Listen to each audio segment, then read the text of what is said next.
కొంతకాలంగా దేశంలో నిత్యావసర సరుకుల ధరలు ఆకాశాన్నంటుతున్నాయి. పప్పు, ఉప్పు మొదలుకొని పెట్రోల్, డీజిల్ వరకు తరచూ పెరుగుతూ సామాన్యుని నడ్డి విరుస్తున్నాయి. తాజాగా పాప్కార్న్ మీద కూడా ట్యాక్స్ విధిస్తూ సంచలన నిర్ణయం తీసుకుంది కేంద్రం. అయితే దేశవ్యాప్తంగా వాహనాల సంఖ్య పెరిగిపోతుంది. దానికి తగ్గట్టుగానే రోజుకు రోజు ఇంధన ధరలు పెరుగుతూ ఉంటాయి తప్ప తగ్గవు. పేద మధ్యతరగతి కుటుంబాల ముఖ్య సమస్యల్లో ఒకటి పెట్రోల్ ధరలు. ఇలాంటి పరిస్థితుల్లోనే ఎలక్ట్రిక్ వాహనాల వినియోగం కూడా పెరిగింది. నిత్యం కొత్త కొత్త ఆవిష్కరణలు పుట్టుకొస్తున్నాయి. కానీ పెట్రోల్, డీజిల్ ధరలు మాత్రం తగ్గడం లేదు. అయితే అదంతా కేంద్ర ప్రభుత్వం చేతుల్లో ఉంటుంది. ఇక కొత్త ఏడాదికి కౌంట్ డౌన్ మొదలైంది. ఈ సందర్భంగా కేంద్ర ప్రభుత్వం సామాన్య ప్రజలకు గొప్ప శుభవార్త చెప్పింది.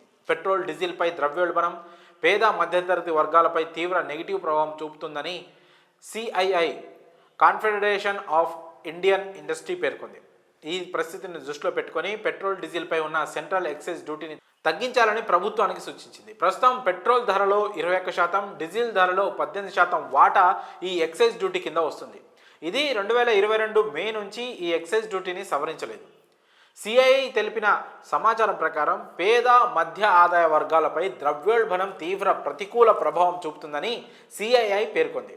ఈ నేపథ్యంలో పెట్రోల్, డీజిల్పై కేంద్ర ఎక్సైజ్ సుంకాన్ని తగ్గించాలని ప్రభుత్వాన్ని కోరింది. అదే సమయంలో గ్లోబల్ మార్కెట్లో క్రూడ్ ఆయిల్ ధరలు 40% తగ్గాయని సిఐఐ వెల్లడించింది.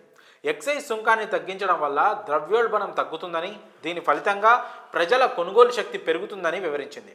సిఐఐ చెప్పినట్లుగా ఎక్సైజ్ డ్యూటీని తగ్గిస్తే ద్రవ్యోల్బణం కూడా తగ్గుముఖం పడుతుంది. దీంతో ప్రజల కొనుగోలు శక్తి పెరిగి ఆర్థిక వ్యవస్థకు ఉత్తేజం వస్తుందని వారు వివరించారు.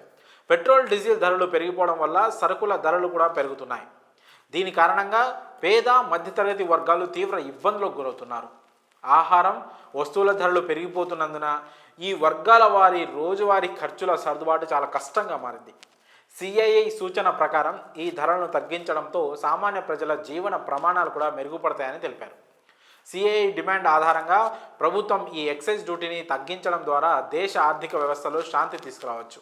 ఇందుకు సంబంధించిన నిర్ణయం త్వరగా తీసుకోవాలని కూడా సిఐఐ కోరింది.